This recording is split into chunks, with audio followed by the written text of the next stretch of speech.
సాధారణ జ్వరానికి డెంగ్యూకి తేడాలు ఎక్కడ కనబడతాయి, అదే రకంగా ప్లేట్లెట్స్ ఎంత తగ్గితే వెంటనే అడ్మిషన్కి వెళ్తారు? సో డెంగ్యూ అనేది ఒక డైనమిక్ డిజీజ్ అండి. దానికి ఒక కోర్స్ ఉంటుంది బాడీలో. దోమ కుట్టిన తర్వాత ఒక 4-5 రోజుల నుంచి జ్వరం స్టార్ట్ అవుతుంది. జ్వరం 3-4-5 రోజులు ఉంటుంది. జ్వరం తగ్గిన తర్వాత క్రిటికల్ ఫేజ్కి ఎంటర్ అవుతారు. అప్పుడు ప్లేట్లెట్స్ డ్రాప్ అవుతాయి. జ్వరంతో పాటు చైల్డ్ డల్గా ఉంది, డ్రౌజీగా ఉంది, అండ్ యూరిన్ సరిగ్గా వెళ్ళట్లేదు, కాళ్ళు చేతులు చల్లబడుతున్నాయి, ఏమైనా ర్యాషెస్ లాగా బాడీలో కనపడుతున్నాయి, పర్సిస్టెంట్గా వాంతులు అవుతున్నాయి, లేకపోతే లార్జ్ వాల్యూమ్ లూజ్ మోషన్స్ అవుతున్నాయి. ఇవన్నీ ఏంటంటే 5 ఏళ్లలోపు ఉన్న వాళ్ళ పిల్లల విషయంలో ఈ న్యూమోనియా కేసులు పెరుగుతున్నాయి. సాధారణంగా అంటే వాళ్ళు తగ్గినప్పుడు అది న్యూమోనియా కావచ్చు అని మనం ఎలా గుర్తించాలి? పేరెంట్స్కి ఒక మిస్కన్సెప్షన్ ఉంటుంది, మేము ఇన్ని వ్యాక్సిన్స్ వేసుకుంటున్నాం, ఎలా మా బేబీకి న్యూమోనియా రావాలి. కామన్ రీజన్స్ అండర్ 5 మార్టాలిటీ ఏముండేదంటే న్యూమోనియా, డైరల్ ఇల్నెస్, సెప్సిస్.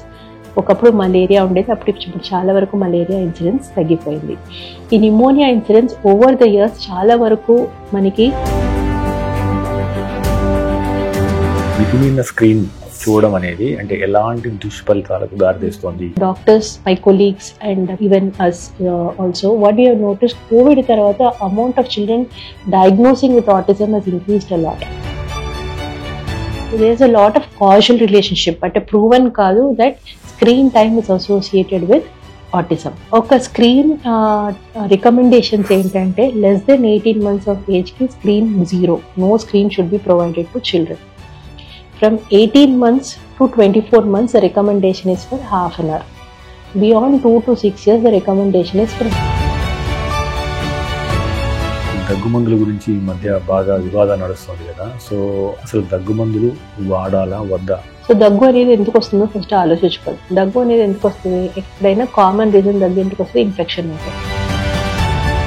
అది జబ్బు కాదు, it's a symptom of upper respiratory infection, lower respiratory infection. So ఏప్రిల్లో government 2 medications, chlorpheniramine maleate, phenylephrine, under 5 years of age పిల్లలకి కంప్లీట్గా బ్యాన్ చేయమంది. ఆ కాంబినేషన్ మెడికేషన్స్ పారాస్టమాల్తో అసలు వాడద్దు. Over dose అవ్వచ్చు, అన్నెసెసరీగా పిల్లలకి హార్ట్ మీద ఎఫెక్ట్ అవ్వచ్చు. 4 మందులు రాస్తానికి నేను ఒక 25 years స్పెండ్ చేసి ఉంటాను లైఫ్ టైం. ఈ 4 మందులే నేను రాస్తాను. నెక్స్ట్ టైం వచ్చినా కూడా నేను 4 మందులకు ఒకటి తగ్గిస్తాను, ఒకటి పెంచుతాను. నాకు ఇన్ని సంవత్సరాలు పట్టింది, మీకు ఎలా ఒక సంవత్సరంలో ఒక బేబీని కనేసి మీరు డిసైడ్ అయిపోయి మీరు మందులు రాసుకుంటారో నాకు తెలియదు.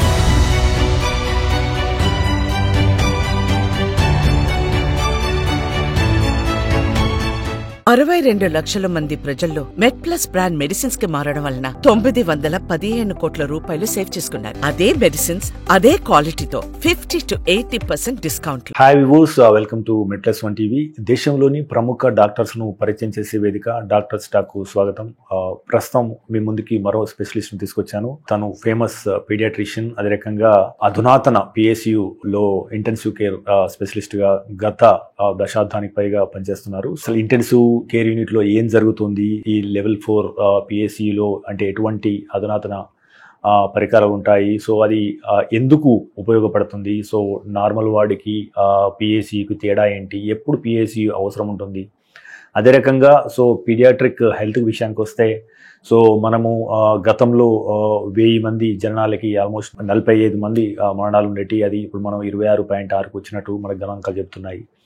అయితే ఇప్పటికీ డయేరియా కావచ్చు, న్యూమోనియా కావచ్చు, అదే రకంగా సెప్సిస్ కావచ్చు మరణాలకు కారణమవుతుంది.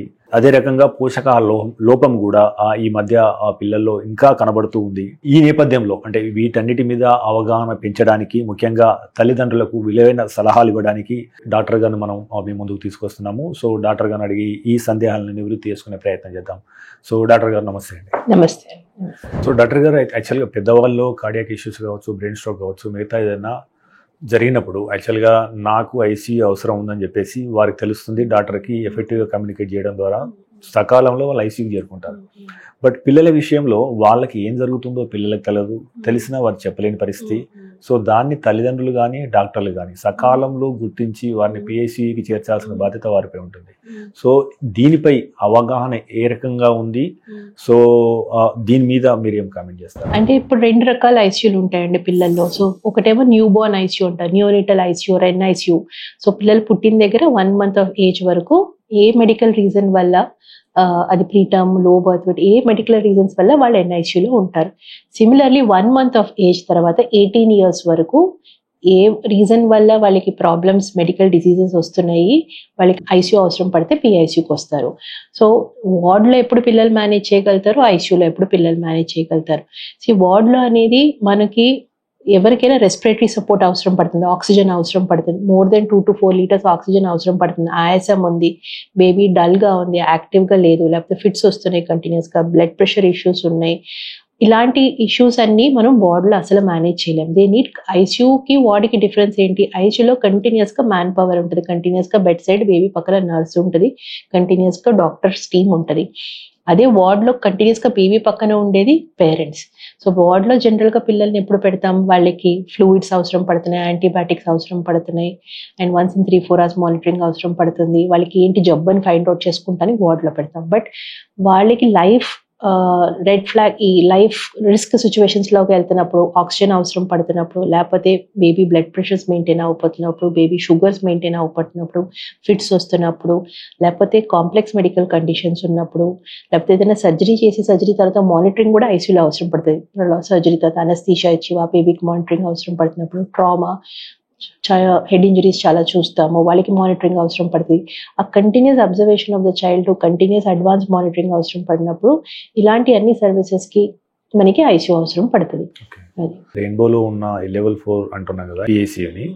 సో అంటే ఇప్పుడు ఇక్కడ అంటే ఎక్మో లాంటివి కూడా చేస్తున్నారు. సో అంటే ఇప్పుడు అడ్వాన్స్మెంట్ విషయానికి వస్తే, సో అంటే ప్రపంచ స్థాయితో పోలిస్తే వేర్ వి స్టూడ్ అండ్ ఇక్కడికి రావడం వల్ల ఎలాంటి అదనపు ప్రయోజనాలు ఉంటాయి? నేను రెయిన్బో బంజారా హిల్స్ పిఐసియూలో గత 10 సంవత్సరాల నుంచి పనిచేస్తున్నాను.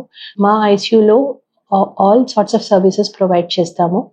All sorts of respiratory support అంటే ఆక్సిజన్ కన్నా ఎక్కువ high oxygen, ventilator, fast ventilator, pneumonias ventilator మీద బెటర్ అవ్వకపోతే కూడా అలాంటి పిల్లల్ని హార్ట్ లంగ్ మెషిన్ ఎక్మో మీద పెడతాం.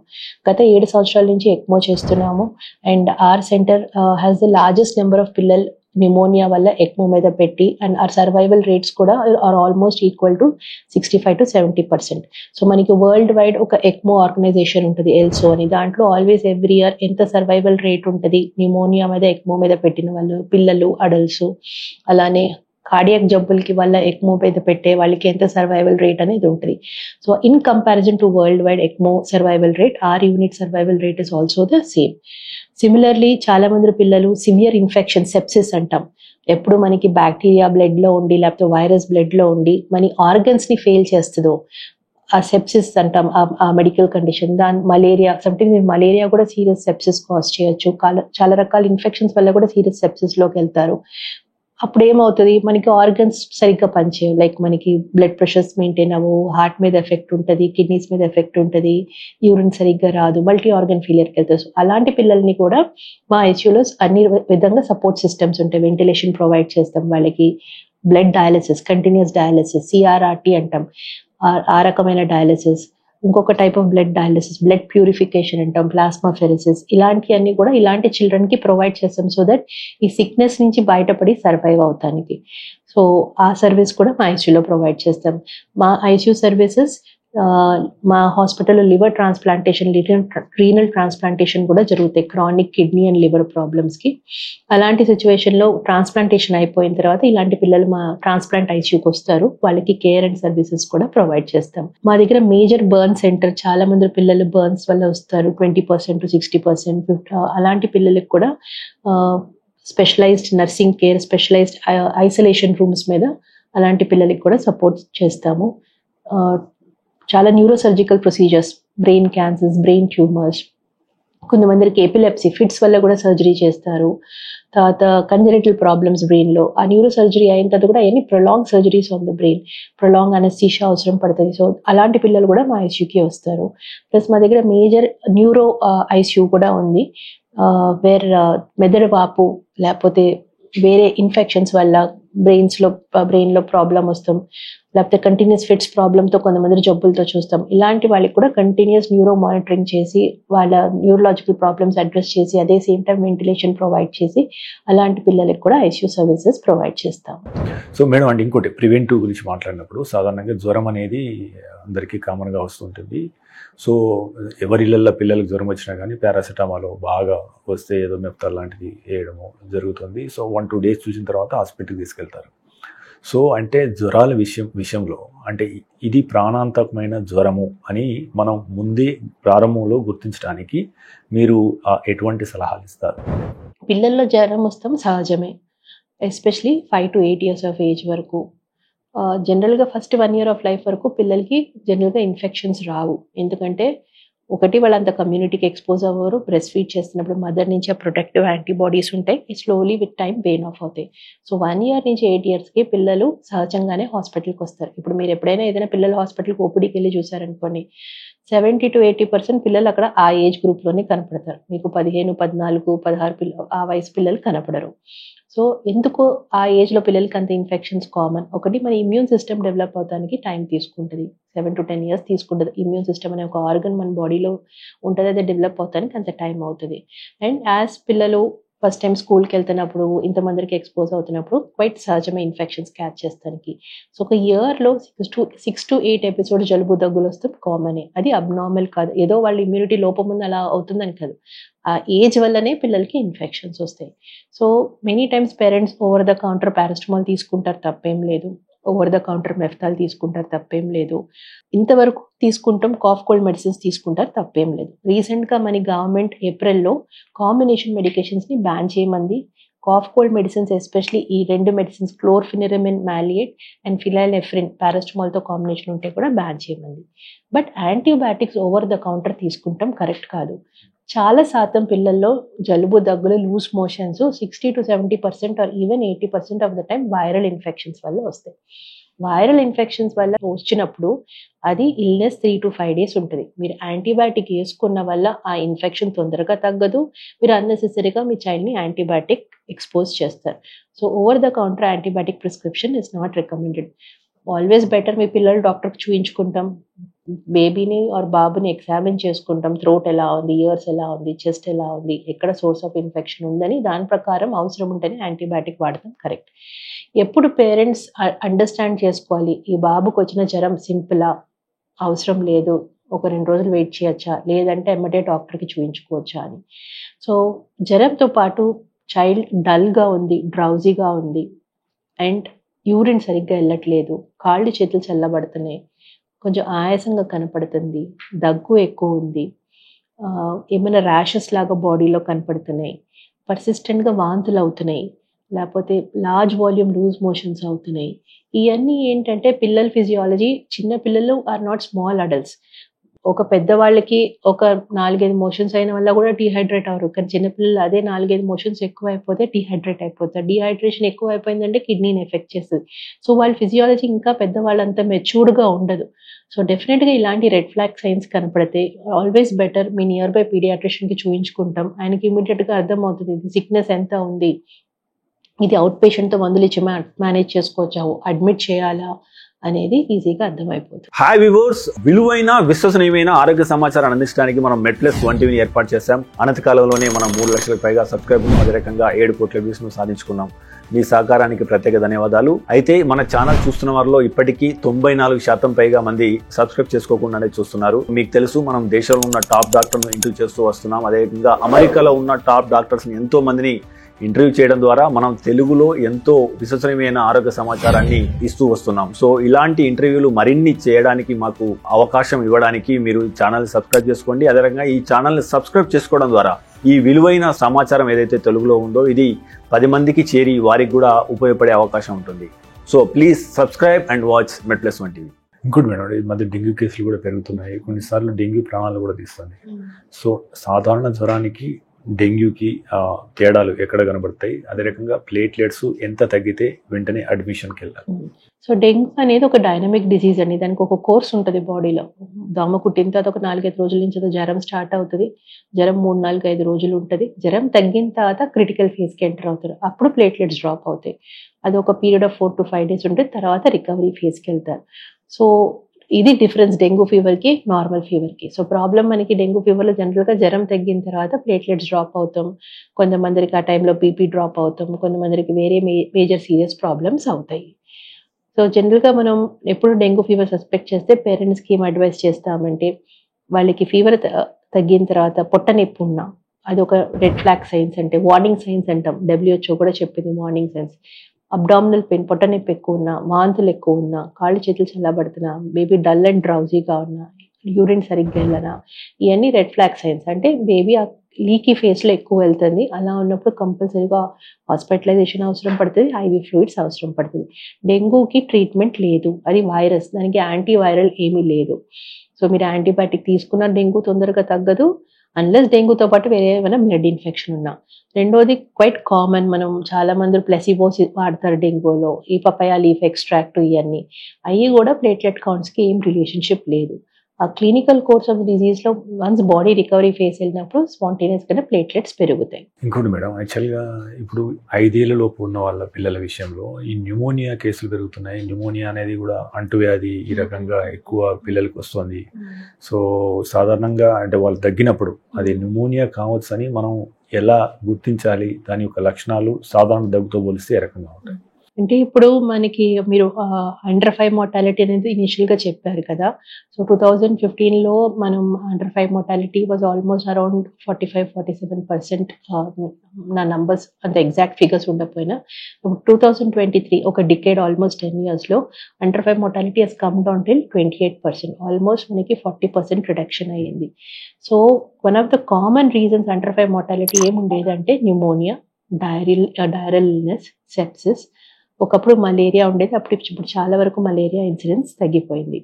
ఈ pneumonia incidence over the years చాలా వరకు మనకి గవర్నమెంట్ చాలా హెల్ప్ చేసింది. మనకి న్యూమోనియాకి వ్యాక్సినేషన్స్ వాడతాం, ఇన్ఫ్లుయెన్జా వ్యాక్సినేషన్, హిప్ వ్యాక్సిన్ ఇస్తాం, న్యూమోకాకల్ వ్యాక్సిన్ ఇస్తాం.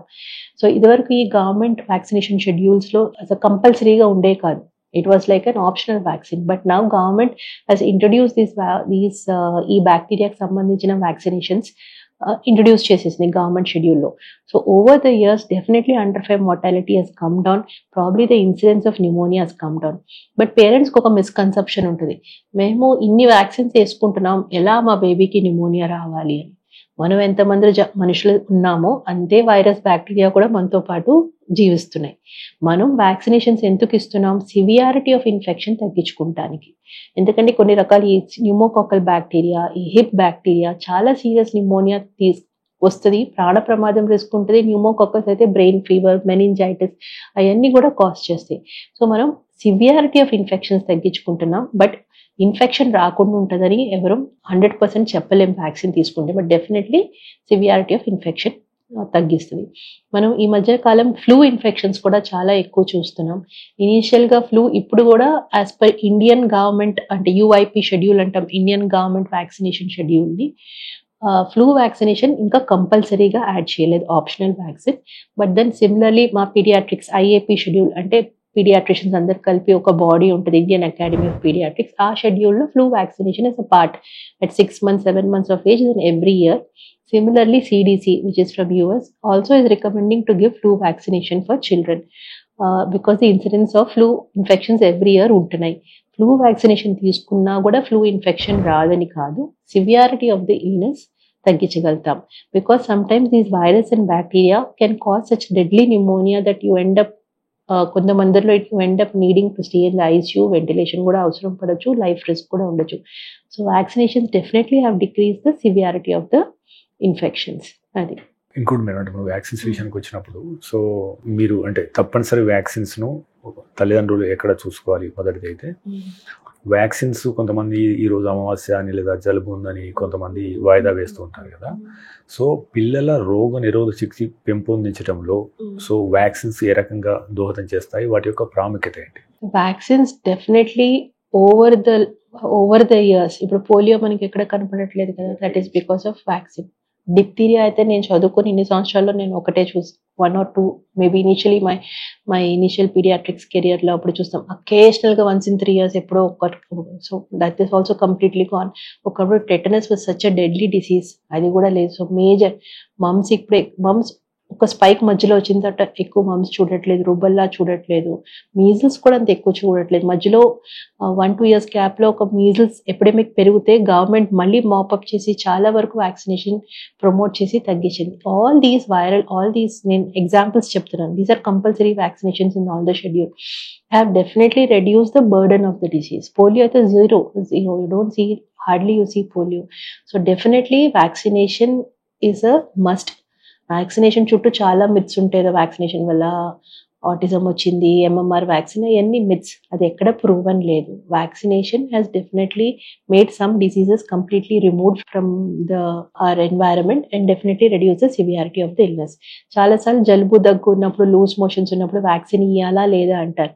యాజ్ లాంగ్ ఎస్ ఫీవర్ లేదన్నప్పుడు సింపుల్ జలుబు దగ్గు లూజ్ మోషన్కి వ్యాక్సినేషన్కి you can go head with vaccination. ఏం కాంట్రా ఇండికేషన్ లేదు. సీరియస్ ఇన్ఫెక్షన్ వచ్చి కొంతమంది పిల్లలు అడ్మిట్ అవుతారు. వాళ్ళకి ఏమంటామంటే ఇన్ఫెక్షన్ తగ్గిన తర్వాత ఒక 3 weeks గ్యాప్ ఇచ్చుకొని వ్యాక్సిన్ తీసుకోమంటాం.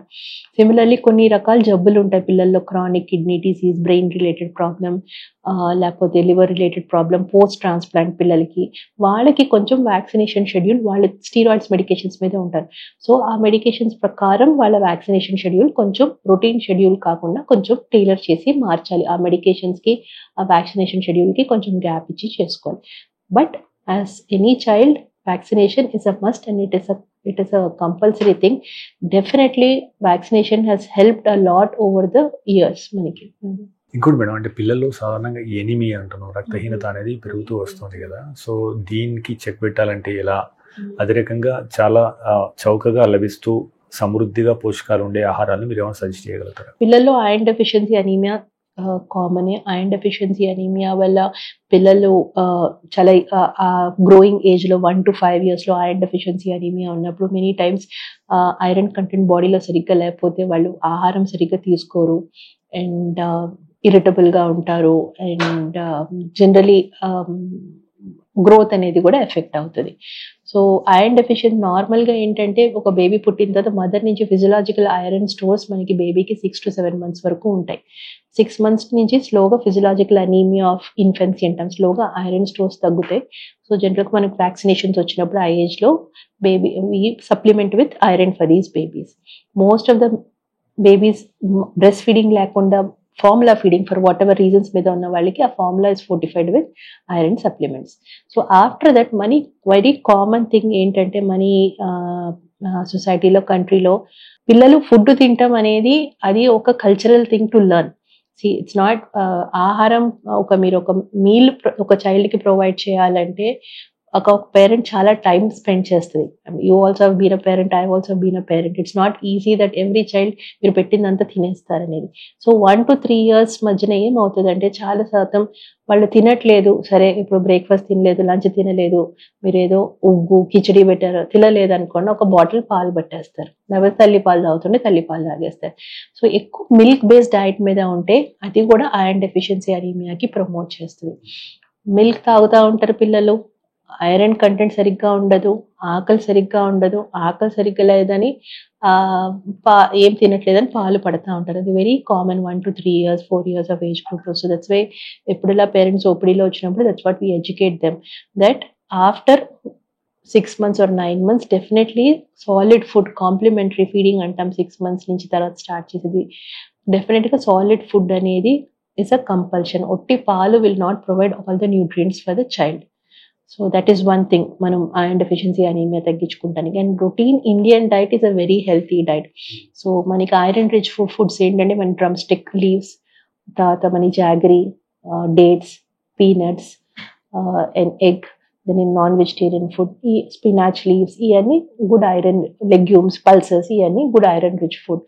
సో ఒక బేబీస్ మీల్ అనేది అది 1 fist రూల్ అని మధ్యన సోషల్ మీడియాలో చూస్తున్నారు కదా. దాని అర్థం ఏంటంటే ఒక బేబీ తన ఫిస్ట్ సైజ్ అంత ఫుడ్ తినాలి. ఆ ఫిస్ట్ సైజ్ అనే ఫుడ్ తినాలంటే ఒక cup of grains, vegetables, fruits ఉండాలి. పామ్ సైజ్ మనకి ప్రోటీన్ కంటెంట్ వెళ్ళాలి. మన ఫింగర్ టిప్స్ థమ్ టిప్స్ అంత సైజ్ బటర్, ఘీ అలా వెళ్ళాలి. Our simple concept of food pyramid follow అవుతే చాలండి. ఫుడ్ పిరమిడ్ కాన్సెప్ట్ ఏంటి? Major part of the food pyramid concept is 2 to 3 servings of grains and pulses. అంటే మనం అన్నం, పప్పు, ఇడ్లీ, దోశ కూడా అదే అన్నం, పప్పే ఉంటుంది దాంట్లో. So typical Indian meal is built around the food pyramid concept. 2 to 3 servings of fruits and vegetables. మన ఎనీ ఇండియన్ మీల్లో ఏదో ఒక పప్పు కూర ఉంటుంది కంపల్సరీగా. So be it north Indian or south Indian meal, ఒక కాంబినేషన్ ఆఫ్ పప్పు కూర ఉంటుంది. Even if you're non vegetarian also some vegetable and non veg will be there. And daily egg or alternate day egg. And 2 to 3 times if you're a non-vegetarian, 2 to 3 times of a non-vegetarian food is fine. And 2 to 3 servings of fruits per day. ఈ concept మీద parent can make a meal chart. Many times parents వస్తారు, మాకు ఒక diet chart ఇవ్వండి అని. నాకు అంటే obviously parent అడిగినప్పుడు my responsibility is to give them a diet chart. But then think logistically and practically. ఎన్ని రోజు మీరు ఇంట్లో వండుకునేది ఆ డైట్ చార్ట్ చూసి చేసుకుంటారు, చేయరు. బట్ యూ ఎన్ష్యూర్ దట్ ఈ కాన్సెప్ట్ మీద you build your meal for your child. So that is the most nutritious. So any Indian meal నన్ను అడిగితే is a nutritious meal. అది ఓవర్ ద ఇయర్స్ అది develop అయిందంటే కల్చర్ హెరిటేజ్ లో అది ఆలోచించుకొని ఆ మీల్ అలా డెవలప్ అయి ఉంటుంది. So it satisfies that principles of the food pyramid. So ఇంకోటి మేడం, యాక్చువల్గా ఇప్పుడు సాధారణంగా పిల్లలకి అన్నం తినిపించడానికి ఈ మధ్య స్మార్ట్ ఫోన్ అనేది వినియోగం పెరిగింది. సో వాళ్ళు స్మార్ట్ ఫోన్తోనే అన్నం తినడం ఇదంతా జరుగుతుంది కదా. అంటే ఈ మితిమీరిన స్క్రీన్ చూడడం అనేది అంటే ఎలాంటి దుష్ఫలితాలకు దారితీస్తుంది? వాళ్ళు మాటలు సరిగా రాకపోవడం కానీ లేదా నిద్రలేమికి కానీ. సో అంటే మీరు చూసిన ప్రత్యక్ష కారణాలు ఏంటి? అంటే దాని యొక్క దుష్ఫలితాలు ఎలా ఉన్నాయి? మా రెయిన్బో వాళ్ళకి చైల్డ్ డెవలప్మెంట్ సెంటర్ అని they have started a child development centre which is there in road number 2 Banjara Hills. So doctors, my colleagues and me, even us also, what we have noticed, COVID tarvata amount of children diagnosing with autism has increased a lot. So autism is another condition where children don't learn to talk by 2 years of age or 1.5 to 2 years. They are not able to talk. వాళ్ళకి social interaction సరిగ్గా ఉండదు. It's very difficult for a parent to put them into school and get integrated in the school with language delay, speech delay and severe form of autism. దాంట్లో కూడా mild, moderate, severe ఉంటాయి. There is a lot of causal relationship, but proven కాదు that screen time is associated with autism. ఒక screen recommendations ఏంటంటే less than 18 months of ఏజ్కి screen 0. No screen should be provided to children. From 18 months to 24 months the recommendation is for half an hour. Beyond 2 to 6 years the recommendation is for 1 hour. Beyond 6 years, yes, the content should be discussed with the parent. So this is the recommendation. But with the current generation where everyone screen is a part of your life, phone is a part of your life, even small babies also జనరల్గా ఓపీడీస్కి వస్తున్నప్పుడు ఆ baby in case ఆ baby ఏడవాలనుకుంటుంది, చూయించుకోవాలనుకుంటుంటే parent ఎమ్మటే screen తీసి చూయిస్తారు. ఆ చిన్న మూమెంట్ బేబీని ఏడవనియచ్చు, ఏమవ్వదు. చిన్న moment of discomfort baby can feel it, this nothing wrong. But then immediately to satisfy the baby you're getting a screen అనేది that is a very wrong way of developing a child's psychology. So these are the recommendations. We make a point that whenever we interact parents for vaccination, for OPD, that we recommend them that to cut down on the screen time. There is a causal relationship with autism, and under 5 years of age nanu adute as much as possible avoid screen time for children. Doctor గారు, అంటే మనకు Covid తర్వాత ఇప్పుడు ఈ immunity మీద బాగా concentration పెరిగింది. So పిల్లల్లో ముఖ్యంగా ఇమ్యూనిటీ పెంచుతుందని చెప్పేసి రకరకాల సప్లిమెంట్స్, రకరకాల ఐటమ్లు చూస్తూ ఉన్నాం. సో పిల్లల్లో రోగ నిరోధక శక్తి పెరగాలంటే సో మనం సప్లిమెంట్స్ వాడాలా? So what is the most effective way to improve immunity power in children? First 6 months it's the breastfeeding, and for not 6 months, I would say 1.5 year. Breast milk is the most important immune booster for any baby. So promote as much as possible as breastfeeding. For whatever medical or reasons mother is not able to breastfeed, then give formula feeding till 1 year. Cow milk, goat milk, buffalo milk is not recommended till 1 year of age. Second most important step for improving the immunity of children is a nutritious meal. Very common in our setting till 1 to 3 years పాలు పడతానే ఉంటారు. ఆ concept తీసేసుకోవాలి మైండ్కి. That is not at all a diet, nutritious meal as we discussed about the food pyramid. Third thing is supplements అనేది. Iron supplements జనరల్గా 6 months to 1 year అప్పుడు start చేస్తాం. Or when we suspect iron deficiency we start iron supplements. మిగతా supplements అన్ని ఏదైనా చైల్డ్కి ఏదో sickness వచ్చింది, illness వచ్చింది, తినట్లేదు సరిగ్గా అంటే you can supplement with a multivitamin for 1 to 2 months. Vitamin D is supplemented to all babies till 1 year of age. Apart from that, any milk powder, any milk supplement is not a major part of your diet.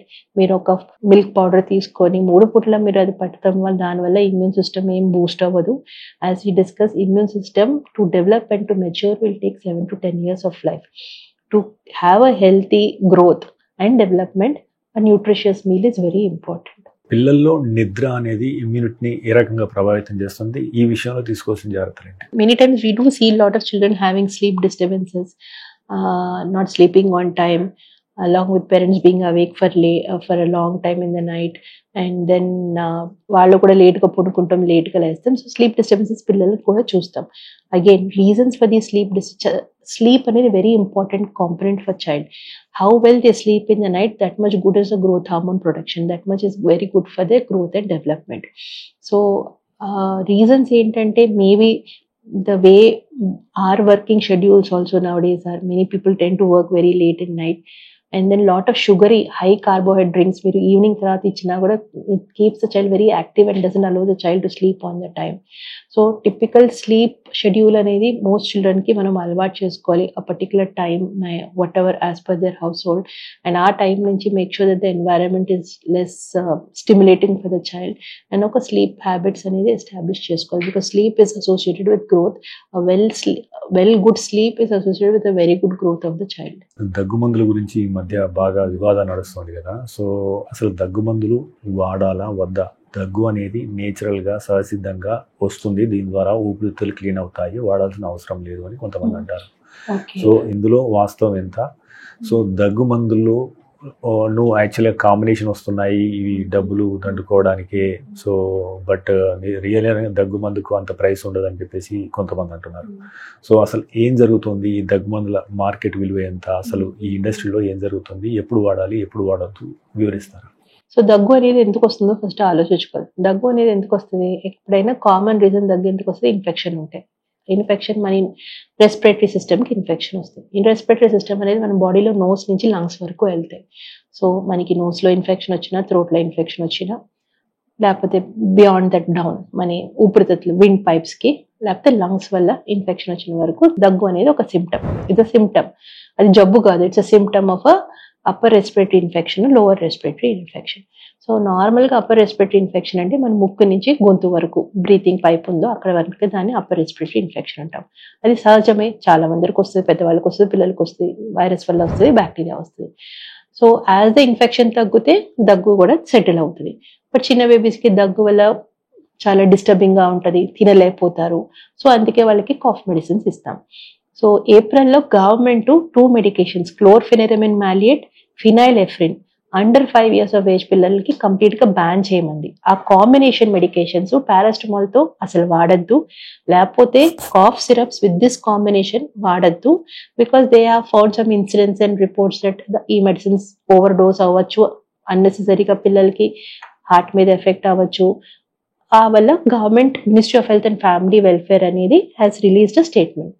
So most of the paediatricians medications రాసినా కూడా, cough and కోల్డ్కి రాసినా cetirizine అనే medicine ఈ symptoms తగ్గిస్తానికి, లేకపోతే మ్యూకోలైట్ అంటే ఆ మ్యూకస్ని clear చేస్తానికి, లేకపోతే కొన్నిసార్లు మనకి దగ్గు ఊపిరితిత్తుల నుంచి రావచ్చు, విండ్ పైప్స్ నుంచి. ఆ విండ్ పైప్స్ దగ్గు వచ్చినప్పుడు విండ్ పైప్స్ నారో అవుతాయి. సో ఆ విండ్ పైప్స్కి బ్రాంకో డైలేటర్స్ అనేది ఆ మెడికేషన్సే వాడతారు. రీసెంట్గా మీరు పేపర్స్లో ఆ కన్సర్న్స్ కాఫ్ సిరప్ కంటామినేషన్ అనేది, అది బేసిక్గా ఆ కాంపౌండ్ సాల్వెంట్ కంటామినేషన్ అయిన వల్ల కాఫ్ సిరప్స్ ప్రాబ్లం అయింది. సో జనరల్గా cough syrups as a doctor మేము ఎప్పుడు ప్రిస్క్రైబ్ చేస్తాం, ఆ కాఫ్ బేబీ యాక్టివిటీని డిస్ట్రెస్ చేస్తున్నప్పుడు. సో ఈ మెడికేషన్సే వాడతాం, ఈ కాంబినేషన్ అనేది వాడము జనరల్గా. We do not provide to children. But cough again can be a sign of a serious problem. there could be a serious pneumonia going on with the child. So పేరెంట్కి అన్లెస్ మీరు stethoscope పెట్టి lung sounds అబ్నార్మల్గా వింటేనే మీకు తెలుస్తుంది pneumonia ఉందా లేదా అని, లేకపోతే మీరు ఎక్స్రే చేస్తేనే తెలుస్తుంది న్యూమోనియా ఉందా లేదా అని. బట్ జస్ట్ బేబీ అంక చూసి క్వాలిటీ ఆఫ్ కాఫ్తో న్యూమోనియా ఉందా లేదా అని ఎవరు చెప్పలేరు. So the cough is persisting, then yes, always please visit a doctor. మన కంట్రీలో one beauty in our country is there's accessibility to healthcare everywhere. There are good amount of doctors everywhere. Still, to the amount of population, the ratio is less, but accessibility is easy and it is available. So always consult your pediatrician and then see why this cough is happening. అది upper respiratory lower respiratory వలన. సాధారణంగా ఇంట్లలో nebulisation అనేది common గా వాడుతుంటారు యాక్చువల్గా. So జలుబు వచ్చినప్పుడు nebulisation వాడడం అనేది సరైనదా అసలు? యాక్చువల్గా నెబులైజేషన్ ఎందుకు వాడతారు? ఒక్కసారి డాక్టర్ రాసిన దాన్ని వాళ్ళ తల్లిదండ్రులు అదే వచ్చిందని చెప్పేసి మందులు కొనుక్కొని ఇంట్లో నెబులైజేషన్ పెట్టడం అనేది శ్రేయస్కరమా? సో దీని గురించి మీరు తల్లిదండ్రులకు ఎలాంటి అవగాహన కల్పిస్తారు? చాలా మిస్యూజ్ అవుతుందండి నెబులైజేషన్స్ పేరెంట్స్తో. నెబులైజేషన్ అనేది ఎక్కడ హెల్ప్ అవుతుంది అంటే, మనకి విండ్ పైప్స్ ఇన్వాల్వ్ అయినా, లంగ్స్ నిమోనియా వచ్చినా, మనకి విండ్ పైప్స్కి ఇబ్బంది వచ్చినా, రియాక్టివ్ ఎయిర్వేస్ అంటాము, లేకపోతే ఆస్తమా లైక్ సింటమ్స్ ఉంటే అప్పుడు లివోలిన్ ఇలాంటి నెబులైజేషన్ పెడితే హెల్ప్ఫుల్ ఉంటుంది. చిన్నపిల్లల ఎయిర్వేస్ కూడా కొంచెం సెన్సిటివ్గానే ఉంటాయి గాలిలో ఉన్న డస్ట్, వైరస్, బ్యాక్టీరియా వల్ల. సో ఆ రియాక్టివ్ ఎయిర్వేస్ అనేది యాజ్ ది గ్రో ఆ వీజింగ్ కంప్లైంట్స్ తగ్గుతూ ఉంటాయి. సో ప్రీవియస్గా డాక్టర్ చూసి ఆయన ఆస్కల్టేట్ చేసి స్టెత్ పెట్టుకొని అలాంటి ఇబ్బంది ఉన్న వల్ల నెబులైజేషన్ ప్రిస్క్రైబ్ చేసి ఉంటారు. నెక్స్ట్ టైం కాఫ్ కోల్డ్ వచ్చినప్పుడు అది ఓన్లీ ముక్కు జలుబు ఉన్నప్పుడు దగ్గు వస్తే మళ్ళీ మీరు నెబులైజేషన్ వాడితే యూస్ ఉండదు. అది parents as lot of over use happens by parents. ఏముంది ఒక 2 నెబులైజేషన్ పెట్టేస్తే సర్దుకుంటుంది అని అనుకుంటారు. But then it doesn't help. If the problem is only in the lower airway, nebulizations will help. Upper airway problem మీకు just common cold ఉంది, throat infection ఉంది, అలాంటి ఇయర్ ఇన్ఫెక్షన్ ఉంది, అలాంటి సైనస్ ఇన్ఫెక్షన్ ఉంది, అలాంటి సిచ్యువేషన్స్లో నెబులైజేషన్స్ అంత పెద్దగా హెల్ప్ అవ్వవు. లేకపోతే మీకు బ్రాంకైటిస్ ఉంది, లేకపోతే వీజింగ్ ప్రాబ్లం ఉంది, నిమోనియా ఉంది, క్రూప్ లాంటి సిమ్టమ్స్ ఉన్నాయి, అంటే ఈ బ్రీతింగ్ పైప్ ప్రాబ్లం ఉందంటే అలాంటి సిచ్యువేషన్స్లో నెబులైజేషన్ హెల్ప్ అవుతుంది. So one common thing, many times I ask in the OPD, some parents నవ్వు వెళ్ళిపోతారు, some పేరెంట్స్కి కోపం కూడా వస్తుంది. అమ్మ నాకు ఈ 4 మందులు రాస్తానికి నేను ఒక 25 years స్పెండ్ చేసి ఉంటాను లైఫ్ టైం. ఎందుకంటే నాకు ఇప్పుడు 25 years from the starting of MBBS to where we're. ఈ 25 yearsలో generally to be a doctor the maximum amount of time you spend is in hospital than at home. ఈ 4 మందులే నేను రాస్తున్నాను. నెక్స్ట్ టైం వచ్చినా కూడా నేను 4 మందులకు ఒకటి తగ్గిస్తాను, ఒకటి పెంచుతాను. నాకు ఇన్ని సంవత్సరాలు పట్టింది, మీకు ఎలా ఒక సంవత్సరంలో ఒక బేబీని కనేసి మీరు డిసైడ్ అయిపోయి మీరు మందులు రాసుకుంటారో నాకు తెలియదు. But see you have to, if you are giving medications to your child, it should be backed with a science కదా, అవసరం ఉందా లేదా అని. యాక్చువల్గా ఇప్పుడు మార్కెట్ ఎట్లయిందంటే అల్ట్రా ప్రాసెస్డ్ ఫుడ్ అనేది పెరుగుతుంది, ఇండస్ట్రీ అనేది లీప్స్ అండ్ బౌండ్స్ పెరుగుతుంది. సో మీరు అంటే ఒక డాక్టర్గా ఈ 5 ఫుడ్స్ని మీరు పిల్లలకి ఎట్టి పరిస్థితుల్లో పెట్టొద్దు అని చెప్పడానికి ఏ ఫుడ్స్కు దూరంగా ఉండాలి పిల్లలని చెప్తారు? Difficult question to answer because all of us, apart from eating healthy food, we also eat junk food కాదంటలేదు. But then limit yourself. You can't say don't give your child biscuit, don't give your child Maggie. మీ దగ్గర ఇంట్లో తినపోయినా బయటకి స్కూల్లో వెళ్ళి తింటారు. But limit yourself so that 70 to 80% of the time the meal which a child is eaten is a home cooked meal. 15-20% time, yes, you end up eating foods which are ultra processed, which really will not give any calories or nutrition to the body. కొంతమంది అపోహ ఉన్నది. ఏం అపోహ అంటే సాధారణంగా దగ్గు, జలుబు లాంటివి ఉన్నప్పుడు అరటిపండు కానీ ముఖ్యంగా లేదా ఈ చలువ పెంచే పదార్థాలు కరుడు కానీ నిమ్మకాయ లాంటివి కానీ ఇవ్వద్దు, అది కఫాన్ని పెంచుతాయి అని చెప్పేసి ఉన్నది. ఇందులో వాస్తవం ఎంత? దగ్గు జలుబు ఉన్నప్పుడు మనం ఇవి ఇవ్వచ్చా, ఇవ్వకూడదా? సైంటిఫిక్గా రిలేషన్షిప్ ఎక్కడ లిటరేచర్లో కనపడదండి. బనానా వల్ల కాఫ్ పెరుగుతుంది, కర్డ్ వల్ల కాఫ్ పెరుగుతుంది. బట్ దెన్ సమ్హౌ ఆ బనానా ఫ్రూట్కి కాఫ్కి చాలా అసోసియేషన్ అయిపోయింది. So my advice to parents is, if you find an association in your child, avoid చేయండి ఆ టైంకి. మీకు ఏం అసోసియేషన్ అనిపించట్లేదంటే వాడండి అంటాను. పళ్ళు కొత్తగా వస్తున్నప్పుడు పిల్లలకు కొరుకడము జరుగుతుంది. అయితే ఆ సమయంలో జ్వరము, విరేచనాలు అనేది కొంతమంది కామన్ అని చెప్పేసి తల్లిదండ్రులు కొద్దిగా నిర్లక్ష్యం చేస్తుంటారు. సో ఇందులో వాస్తవం ఎంత?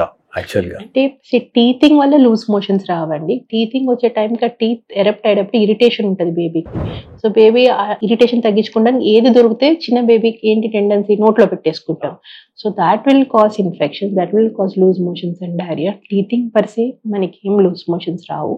సో బాగా ఇరిటేషన్ ఉంటే we generally ఆ పెయిన్ తగ్గిస్తానికి క్రోసిన్ డ్రాప్స్ ఇవ్వమంటాం, or we suggest them to use teethers or sometimes carrot also they can it helps.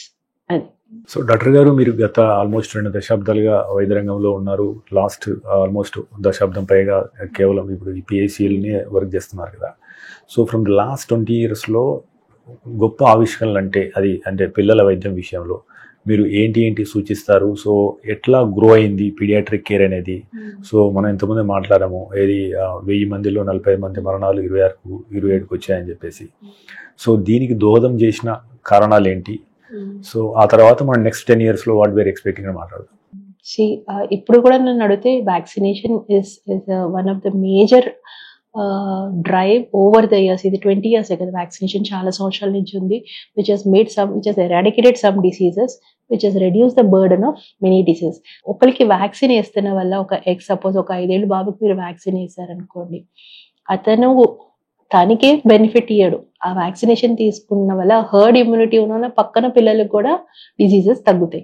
So Covid టైంలో ఇప్పుడు చాలాసార్లు what we notice immediately after covid, lockdown వల్ల కొంతమంది వ్యాక్సినేషన్స్ మిస్ అవ్వడం వల్ల కొన్ని కామన్ జబ్బులు లైక్ మీజల్స్ అండ్ మమ్స్కి హర్డ్ ఇమ్యూనిటీ, ఆ వ్యాక్సినేషన్ డ్రైవ్ తగ్గిపోయి కొంచెం ఇన్ఫెక్షన్స్ పెరిగినాయి. Still one of the major innovation and which has really helped in children's mortality being reduced is vaccination.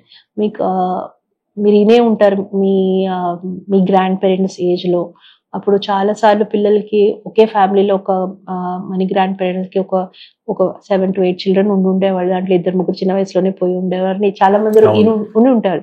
ఈ కాలంలో అది very rarely you hear it. That is because of the healthcare, the development of pediatric specialty. అంటే ఇప్పుడు 600 గ్రాములు పుట్టినా బతికించిన సందర్భాలు మనం చూస్తున్నాం యాక్చువల్గా. అవును.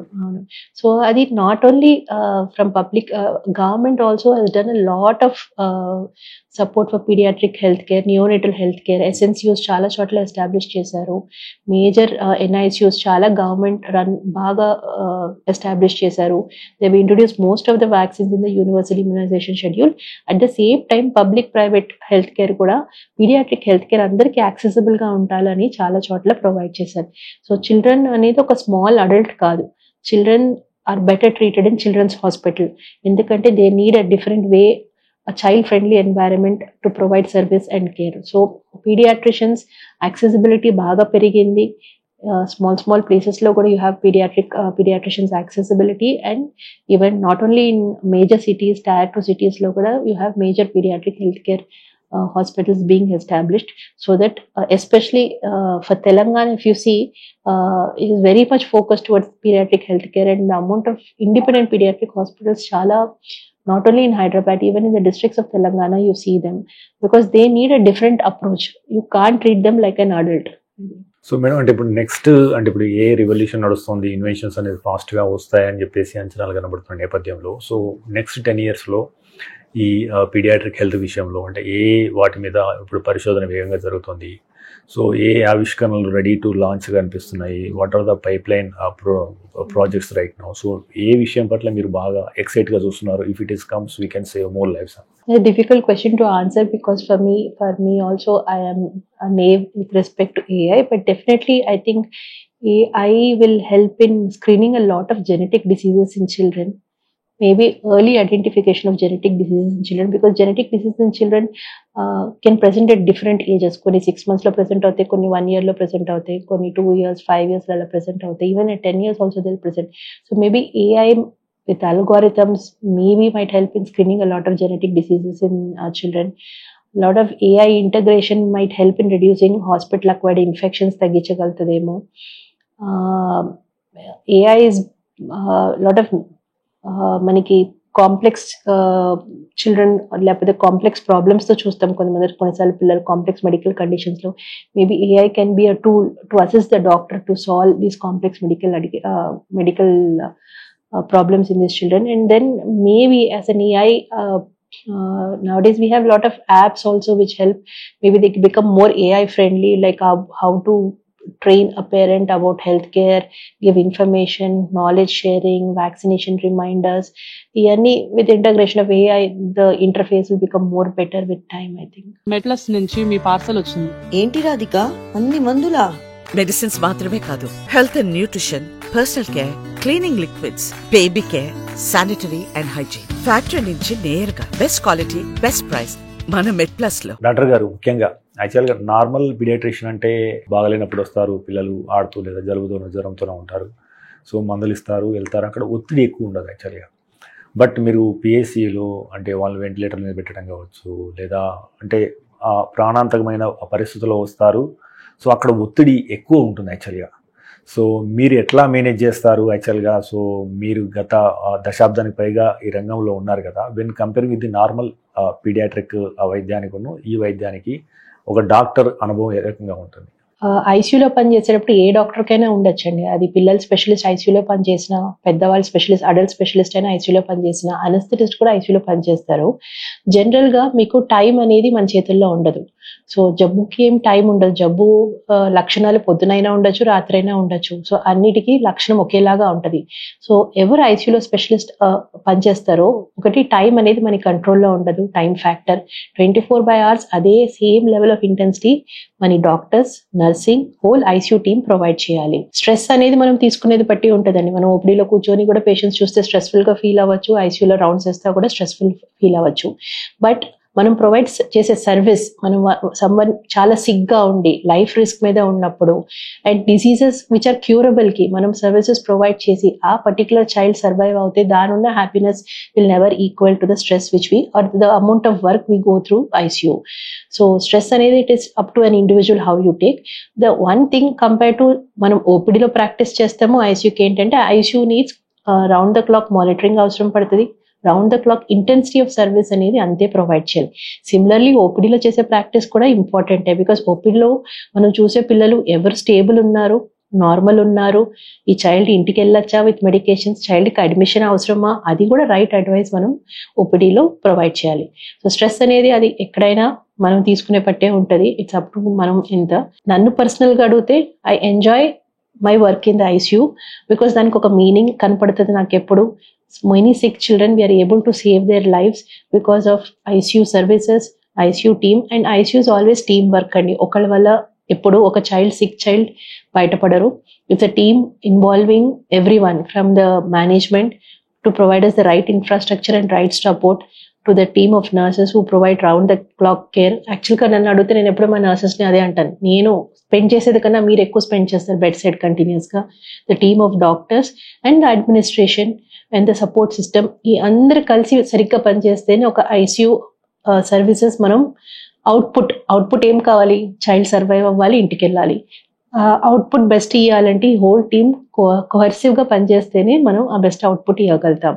So personally yes, it is time consuming, but stress as I say, the output which you get out of it. మీరు 10 మంది పిల్లల్ని ట్రీట్ చేస్తున్నప్పుడు 70% సర్వైవ్. ఒక 1 or 2 చిల్డ్రన్, అందరు ఐసీయూస్లో పిల్లలే హోమ్ అని కాదు, సమ్ సిక్నెసెస్ మీరు ఎంత ప్రయత్నం చేసినా they won't survive. But the output which you get, the happiness you get, always it will overcome the what ever amount of time you spend in the ICU. So doctor గారు, మీరు గత 10 ఏళ్లలో అంటే మీ వైద్య కేసుల గురించి అంటే 1 or 2 డిస్కస్ చేయండి. సో అంటే చాలా హై ఫీవర్తో రావడం కానీ, క్లిష్టమైన పరిస్థితుల్లో వచ్చి మీరు సేవ్ చేసిన సందర్భాలు కానీ, సో మీకు అత్యంత సంతృప్తినిచ్చినాయి డాక్టర్గా, సో వాటిని మాతో షేర్ చేస్తారు. Recently maybe over the years, కానీ రీసెంట్గా జరిగినది గుర్తుంటుంది. సో రీసెంట్గా వీ హ్యాడ్ అ పాప with serious type of bacterial infection, melioidosis అనేది. సో మీరు కూడా పేపర్స్లో చదివి ఉంటారు. ఒక 4-5 months ముందు గుంటూరు జిల్లా దగ్గర చాలా మంది మెలీడియోసిస్ అనే ఫీవర్తో, అన్యూజువల్ బ్యాక్టీరియల్ ఇన్ఫెక్షన్తో ప్రాణం కోలుకుంటున్నారని. సో ఈ పాపకి అరౌండ్ 4-5 years ఆఫ్ ఏజ్ ఉంటుంది. ఆమె సీరియస్ ఆ మెలీడియోసిస్ జబ్బుతో, ఆమె బేసిక్గా నిమోనియాతో ప్రెసెంట్ అయింది హాస్పిటల్కి. ఆ నిమోనియా ర్యాపిడ్గా ప్రోగ్రెస్ అయ్యి ఆమె వెంటిలేటర్ మీద కూడా ఆక్సిజన్ లెవెల్స్ మెయింటైన్ అవ్వకపోతే ఎక్మో మీద పెట్టే అవసరం వచ్చింది. సో ఆ ఎక్మో మీద పెట్టిన తర్వాత ఆమెకు ఆల్మోస్ట్ ఒక 22 రోజులు పట్టింది ఎక్మో నుంచి బయటపడటానికి. అండ్ ఆ మెలిడియోసిస్ అనేది బయటపడింది, ఓవర్ ద కోర్స్ మెలిడియోసిస్ అనేది. సో అది ఒక రకమైన బ్యాక్టీరియల్ ఇన్ఫెక్షన్, మనకి సాయిల్ కంటామినేషన్ నుంచి వస్తుంది. సో ఆ పాపకి ఎక్కడో ఆడుకుంటా సాయిల్ కంటామినేషన్ నుంచి అది వచ్చింది. సో ఈ మెలిడియోసిస్ అనేది ఇనిషియల్గా మనం ఐడెంటిఫై చేసి దాన్ని అప్రాప్రియేట్గా ట్రీట్ చేసినప్పుడు చాలా ఫైటల్గా ఉంటుంది, లైఫ్ థ్రెటనింగ్గా ఉంటుంది. సో ఈ పాప ఈ పరిస్థితి నుంచి మా ICU team could help her to come out from ECMO, and she's discharged, and today she's doing fine and she is normal.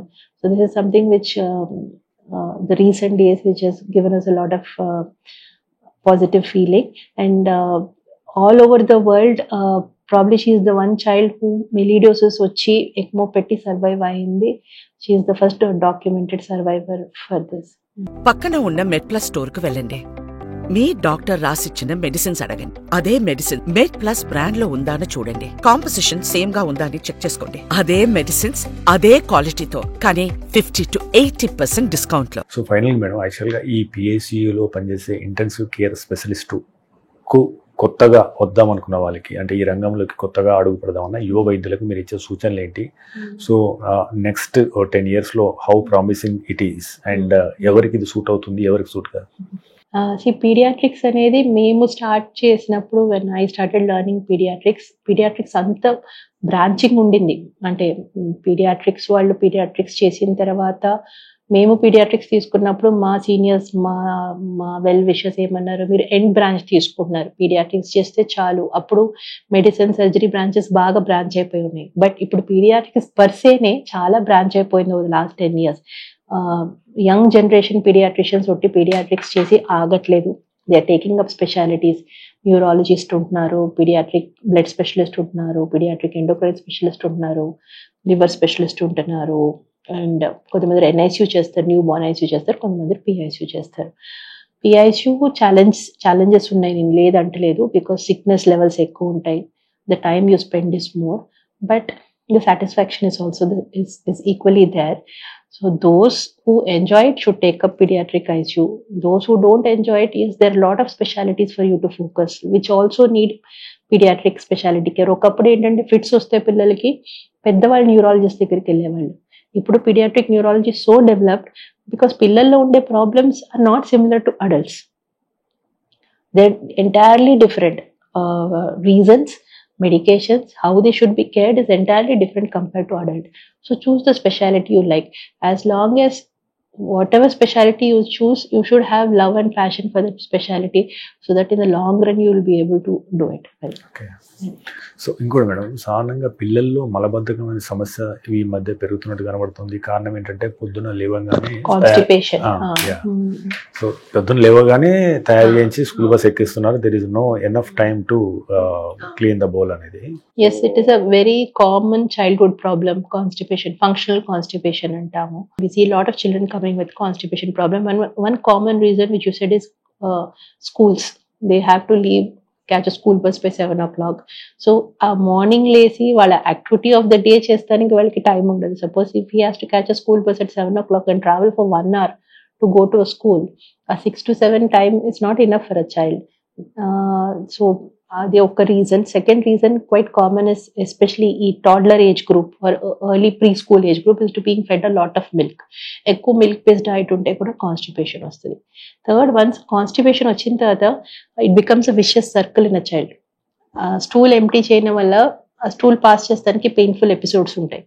A pain valla child psychological ga will reflexively withhold himself, and that circle keeps going on. Constipated గా ఉంటే stomach bloated గా ఉంటుంది, food సరిగ్గా తినరు, food తినకపోతే fibre లేకపోతే bowel training parents start చేయకపోతే constipation problem solve అవ్వదు. సో జనరలీ ఇలాంటి సిచ్యువేషన్ లో we put them in little bit laxatives for some time, counsel the parents, and it's not only medications, bowel training, daily they need to be given some time to sit on the toilet seat. This is all what we advise the parents. Increase the fruit and vegetable consumption, decrease the junk food consumption, especially biscuits, noodles, pasta, Maggi, ఇవన్నీ తగ్గించమని చెప్తాం. So thank you doctor గారు. So ఎన్నో విలువైన అంశాల మీద మీ అవగాహన అందించినందుకు thank you. So viewers, ఇది ఈ వారం డాక్టర్ స్టాక్. వచ్చే వారం మరో డాక్టర్తో వెళ్దాం. చూస్తూనే ఉండండి మెడ్ ప్లస్ 1 TV.